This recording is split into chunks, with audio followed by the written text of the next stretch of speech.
Innal hamdalillah wa nasta'inuhu wa nastaghfiruh wa na'udzu billahi min shururi anfusina wa sayyiati a'malina man yahdihillahu fala mudilla lahu wa man yudlilhu fala hadiya lahu. Ashhadu an la ilaha illallah wahdahu la syarika lah wa ashhadu anna Muhammadan abduhu wa rasuluhu alladzi addal amanah wa ballaghar risalah wa nasahal ummah wa jahada fillahi haqqa jihadi. Allahumma salli wa sallim wa barik ala Muhammadin wa ala alihi wa ashabihi wa man tabi'ahum bi ihsanin ila yaumiddin. Faya ayyuhal hadirun, inni usikum wa nafsi bitaqwallah faqad fazal muttaqun. Qala Allah Ta'ala fil Qur'anil Karim, a'udzu billahi minasy syaithanir rajim. Bismillahirrahmanirrahim. Ya ayyuhalladzina amanu taqullaha haqqa tuqatih wa la tamutunna illa wa antum muslimun. Qala Allah Ta'ala fil Qur'anil Karim fi suratil Ma'arij, a'udzu billahi minasy syaithanir rajim. Bismillahirrahmanirrahim.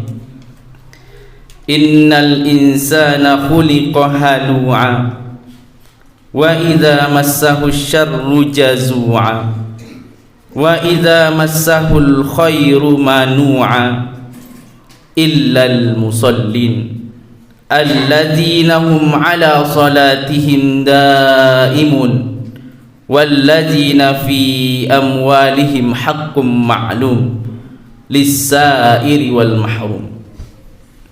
Sadaqallahul azim. Ma'asyiral muslimin rahimakumullah, marilah senantiasa kita mengucapkan rasa syukur kita kepada Allah Subhanahu wa ta'ala. Allah telah memberikan nikmat kepada kita begitu besar, nikmat keimanan, nikmat kesempatan, sehingga rasanya tidak ada alasan untuk kita untuk tidak bersyukur kepada Allah Subhanahu wa ta'ala. Allah Subhanahu wa ta'ala berfirman, la in syakartum la azidannakum wa la in kafartum inna azabi lasyadid. Barang siapa yang bersyukur kepadaku atas nikmatku, maka akan kutambahkan nikmat tersebut. Barang siapa yang kufur akan nikmat yang telah aku berikan kepada engkau, maka azabku sangatlah pedih, kata Allah Subhanahu wa ta'ala. Ma'asyiral muslimin rahimakumullah, tidak bosan-bosannya khatib berwasiat kepada diri sendiri dan kepada kaum muslimin agar senantiasa bertakwa kepada Allah Subhanahu wa ta'ala, yaitu dengan cara melaksanakan apa saja yang diperintahkan oleh Allah Subhanahu wa ta'ala dan menjauhi segala larangan Allah Subhanahu wa ta'ala. Mudah-mudahan kita termasuk orang-orang yang di sisi Allah Subhanahu wa ta'ala ditinggikan posisi kita. Inna akramakum 'indallahi atqakum, kata Allah. Ma'asyiral muslimin rahimakumullah, sebagaimana ayat yang telah khatib bacakan di awal tadi, yaitu di surat Al-Ma'arij ayat 19 sampai ayat 25, Allah Subhanahu wa ta'ala mengatakan, innal insana khuliqa halu'a. Sesungguhnya manusia itu diciptakan oleh Allah Subhanahu wa ta'ala, sifatnya itu memang suka berkeluh kesah. Jadi sifat manusia itu memang Allah ciptakan Sifat aslinya manusia itu suka berkeluh kesah dan kikir dia. Itulah sifat manusia. Makanya disebutkan oleh Allah Subhanahu wa taala lagi di dalam surat Ali Imran, zuyyina lin-nasi hubbus syahawati minan nisa'i wal banina wal qanatiril muqantarati minadz zahabi wal fiddah. Jadi dalam ayat ini disebutkan apa saja yang dicintai oleh manusia. Manusia itu disebutkan di dalam surat Ali Imran, zuyyina lin-nasi hubbus syahawat. Jadi manusia itu dia cintai dunia ini. Syahawati minan nisa'i wal banin. Jadi cinta akan dunia, cinta akan perempuan, cinta akan anak-anak, cinta akan harta. Jadi apabila ditarik oleh Allah Subhanahu wa taala rizki tersebut, kenikmatan tersebut, maka manusia akan mengeluh dia. Itu sudah pasti. Sudah pasti itu sifat manusia, suka mengeluh. Disebutkan lagi di dalam surat Al-Baqarah, wala nabluwannakum minal khaufi wal ju'i wa naqsim minal amwal. Jadi manusia itu dia takut minal khaufi wal ju'i wa naqsim minal amwal. Takut manusia itu dia kelaparan, takut manusia itu kekurangan akan hartanya. Itu sifat manusia. Memang begitu sifat manusia. Dilanjutkan lagi di dalam surat Al-Ma'arij tadi, wa idza massahu syarru jazua. Hanya disebutkan di sini, apabila dia ditimpakan, apabila manusia itu ditimpakan akan musibah, syarru jazua, maka dia akan berkeluh kesah hatinya. Tak senang hatinya, berkeluh kesah dia, sedih hatinya. Maka disebutkan di dalam kitab Riyadhus Shalihin, man asbaha wa huwa yashku dhaiqal ma'ashi faka'annama yashku rabbahu. Sebutkan barang siapa yang manusia tersebut mengeluh dia terhadap orang lain akan kehidupannya, maka sama dia seperti menghinakan Allah Subhanahu wa taala. Dia mengeluh kepada Allah, tak jelas dia. Kenapa saya diberikan seperti ini ya Allah? Kenapa saya diberikan seperti ini? Sama saja dia mengutuk Allah Subhanahu wa taala. Di dalam kitab Riyadhus Shalihin selanjutnya disebutkan lagi, wa man asbaha li umurid dunya hazinan faqad asbaha saqatan 'ala Allah. Disebutkan lagi di dalam kitab Riyadhus Shalihin, barang siapa seseorang dia itu mengeluhkan kehidupan dunianya kepada orang lain, dia mengeluh, bukan kepada Allah Subhanahu wa taala, disebutkan dia sama saja dengan orang yang terkutuk di sisi Allah Subhanahu wa taala. Sungguh kita tidak mau dianggap orang-orang yang terkutuk, dianggap orang-orang yang merugi di sisi Allah Subhanahu wa taala. Na'udzubillah summa na'udzubillah. Makanya kita sebagai manusia yang di awalnya diciptakan dengan sifat yang memang suka berkeluh kesah, bagaimana sih caranya agar kita tidak termasuk orang yang berkeluh kesah ini? Walaupun kita ditimpakan musibah oleh Allah Subhanahu wa taala, ditimpakan ujian oleh Allah Subhanahu wa taala, tetapi kita senantiasa mengeluh hanya kepada Allah Subhanahu wa taala. Kita bersabar. Makanya disebutkan juga di dalam surat Al-Baqarah, ya ayyuhan nas u'budu rabbakumul ya ayyuhan nas allazi khalaqakum min nafsin wahidah. Di dalam surat ini Al-Baqarah ini disebutkan juga bahwa apabila engkau ditimpakan musibah oleh Allah Subhanahu wa taala, maka haraplah engkau bersabar dan solat kepada Allah Subhanahu wa taala. Jadi caranya memang solat. Caranya solat, sabar dan solat. Jadi setiap apa saja yang ditimpakan oleh Allah Subhanahu wa taala pasti caranya itu dengan cara sabar dan sholat. Makanya disebutkan juga oleh ulama, apa saja yang kita rasakan di dunia ini, apa saja yang kita lakukan di dunia ini, diawali dengan sholat dan diakhiri dengan sholat pula. Ma'asyiral muslimin rahimakumullah, dilanjutkan lagi di dalam surat Al-Ma'arij tadi, wa idza massahul khairu manu'a. Jadi manusia itu dia apabila tadi ditimpakan musibah dia akan mengeluh. Selanjutnya disebutkan lagi apabila manusia itu diberikan kebaikan, atau disebutkan di sini harta yang banyak. Manusia itu diberikan harta yang banyak, dia akan kikir. Dia akan kikir. Jadi ini adalah dua hal yang sebetulnya bertentangan. Ketika dia ditimpakan musibah, dia mengeluh, seakan-akan ketika dia ditimpakan musibah itu, seharusnya ketika ditimpakan musibah diberikan hal yang kebaikan, dia akan bersyukur kepada Allah Subhanahu wa taala. Seperti itu. Tetapi di dalam hal ini disebutkan apabila manusia itu diberikan kebaikan atau kebanyakan harta, akan tetapi ternyata manusia tidak juga bersyukur, bahkan manusia itu akan kikir dia. Akan kikir dia, manusia itu. Makanya ada pepatah mengatakan manusia itu tidak akan pernah dia puas akan duniawinya. Diibaratkan manusia itu sedang haus.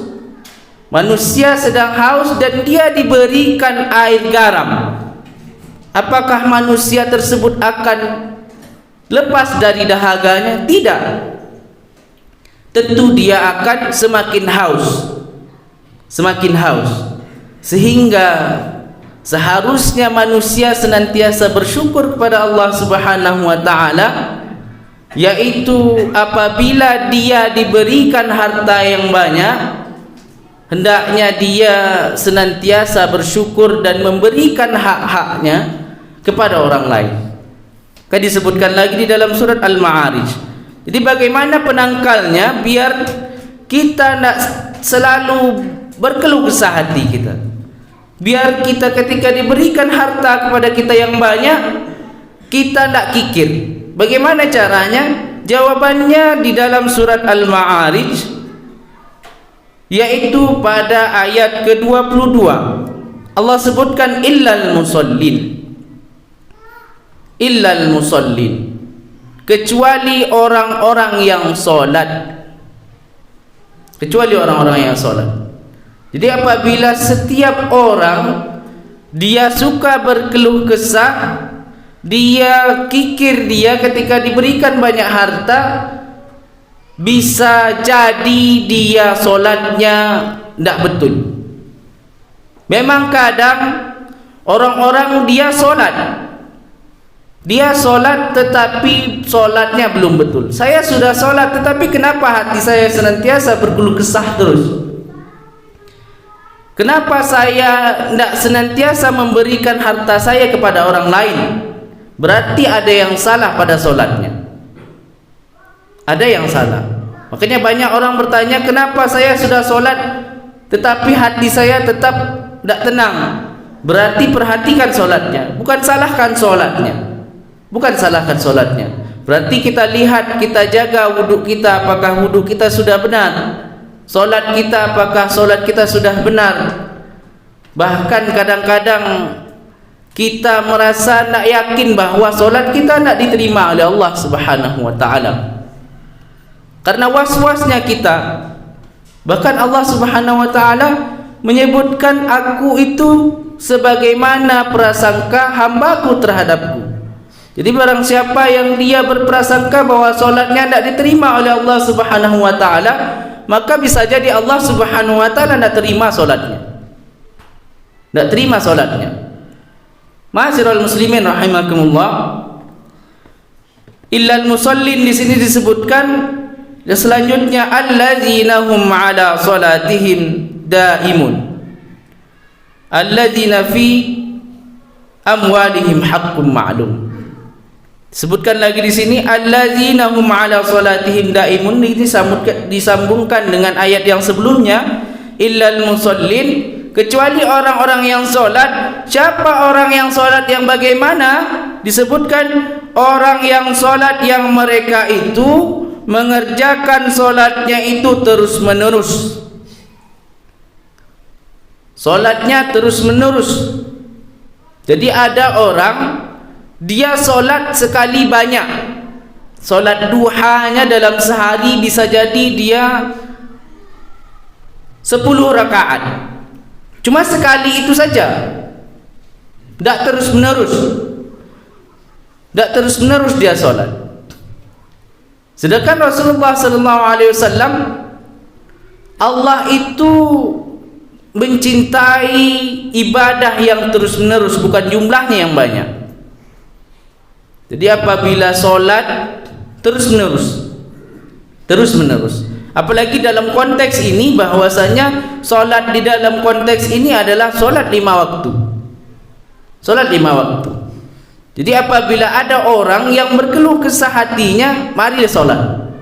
Mari solat, sehingga mudah-mudahan dengan solat tersebut hatinya senantiasa tenang, senantiasa dihindarkan dari perasaan yang tak tenang hatinya.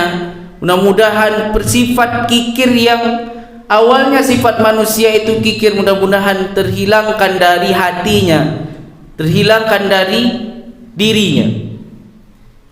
Ma'asyiral muslimin rahimakumullah, bagaimana caranya lagi biar hati kita tidak berkeluh kesah? Disebutkan di dalam ayat selanjutnya, yaitu walladzina fi amwalihim haqqum ma'lum, yaitu orang-orang yang pada harta mereka mengetahui mereka bahwasanya di dalam harta mereka itu ada hak orang lain. Jadi dia berikan hak orang lain itu terhadap orang-orang tersebut. Jadi kadang-kadang kita tidak paham, kadang-kadang kita tidak tahu bahwa di setiap harta kita itu ada hak orang lain. Sehingga makanya senantiasa saja hati kita tidak tenang. Tidak tenang hati kita. Ayat selanjutnya, bagi siapa harta ini? Harta ini yang di dalam harta kita tersebut ada hak orang lain, siapa saja? Lisairi wal mahrum, yaitu bagi orang, kalau lisairi wal mahrum, lisairi wal mahrum, sini dikatakan orang-orang yang meminta-minta, lisairi wal mahrum. Jadi ada orang yang meminta-minta di pinggir jalan, ada dia memang meminta-minta di depan masjid, bahkan banyak. Sehingga sebetulnya di dalam harta kita tersebut itu ada hak mereka. Ada hak mereka. Jangan sampai kita mengatakan bahwa ini orang tipu-tipu saja. Ada orang tipu-tipu saja. Saya pernah tertipu misalkan. Saya tidak mau bagi lagi kepada orang ini. Tidak. Karena ikhlas itu bukan melihat siapa orangnya, tetapi lillahi ta'ala. Karena ikhlas, karena kita tertipu, kita tidak mau ngasih lagi. Sehingga memang di dalam harta kita ada hak mereka, kita tidak bagi lagi. Selanjutnya siapa? Setelah lisaili wal mahrum tadi, al mahrum di sini dikatakan dan orang yang tidak meminta-minta. Jadi dia memang orang ini harta kita ada hak mereka di dalam harta kita, tapi mereka tidak mau minta. Jadi ini siapa? Ada yang mengatakan orang yang dia sudah miskin tetapi dia tidak mau minta-minta. Ini dicontohkan bahwa ada orang yang sebelumnya kaya, dia kaya akan tetapi dia tidak mau minta-minta setelah siapa? Setelah dia bangkrut. Jadi ada orang dia itu sebelumnya kaya dan ditimpa musibah oleh Allah Subhanahu wa taala, yaitu dalam bentuk kebangkrutan, sehingga sebetulnya ada di dalam harta kita itu adalah hak mereka. Dikatakan di sini al-mahrum itu. Al-mahrum itu dicontohkan dia memang susah, tidak punya pekerjaan. Kalau kita melihat orang miskin itu sebetulnya sekarang agak susah. Agak susah karena semua hal yang kita lihat, dia punya sepeda motor, dia punya handphone, sehingga kita tidak tahu lagi siapa yang sebetulnya miskin sekarang. Jadi bagaimana kita melihatnya? Kita lihat dari pekerjaannya. Selanjutnya apa lagi yang kita lihat? Kita lihat bagaimana dia makan sehari itu. Apakah dia memang bekerja sehari, selanjutnya dia bekerja sehari, tetapi dia pekerjaan sehari itu memang cukup untuk sekali makan sehari saja, berarti dia termasuk orang yang miskin. Sehingga orang-orang ini ketika dia memang tidak mampu lagi, tetapi dia tidak mau minta-minta kepada orang lain, sehingga orang ini termasuk ke dalam golong-golongan yaitu al-mahrum yang disebutkan di dalam surat Al-Ma'arij ini. Ma'asyiral muslimin rahimakumullah,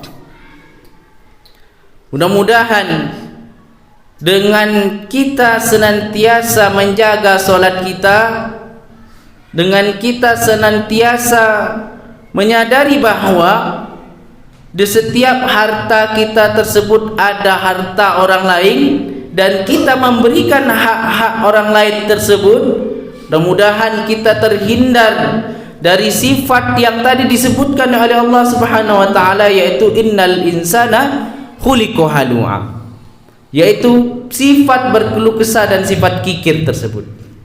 Mudah-mudahan kita termasuk orang-orang yang beriman dan bertakwa di sisi Allah Subhanahu wa taala, dan mudah-mudahan kita senantiasa menjaga solat kita sehingga kita dimasukkan ke dalam surganya Allah Subhanahu wa taala. Fa'tabiru ya ulil absar la'allakum turhamun.